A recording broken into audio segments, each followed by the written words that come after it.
కోపంతో నిన్ను చూసే వాళ్ళకి నీ పశ్చాత్తాపంతో పనిలేదు. వీళ్లే కాదు, నీ చుట్టూ ఉన్న ఇంకో 100 మంది నిన్ను 100 రకాలుగా చూడొచ్చు.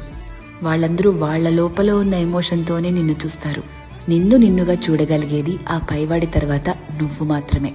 ఎప్పుడైతే నువ్వు నీలో ఉన్న తప్పులు, ఒప్పులు, మంచి, చెడు, నీలో కోపాలు, నువ్వు చేసే మోసాలు, నీలో మార్పులు, నువ్వు పడే పశ్చాత్తాపాలు, నీ చుట్టూ బాధ్యతలు, నీ ఆశలు, వాటికై నీ కష్టాలు, దేవుడిచ్చిన లోపాలు, నీ ప్రయత్నాలు, ఇలా ఎదుటి వాళ్ళని జడ్జ్ చేయడానికి మనం వెతుకుతూ ఉంటామే, వాటన్నిటి ద్వారా నిన్ను నువ్వు చూసుకోగలిగితే ఎలా అన్బయాస్డ్ గా, లాయర్లా కాదు జడ్జి లాగా, అప్పుడు నువ్వేంటో నీకు అర్థమవుతుంది కదా.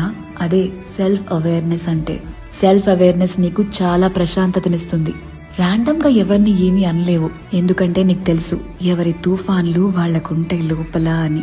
ఒకరిని జడ్జ్ చేయటం చాలా ఈజీ అబ్బా, కానీ నిన్ను నువ్వు జడ్జ్ చేసుకోగలిగితే personal growth, peace of mind అన్నీ దొరుకుతాయి.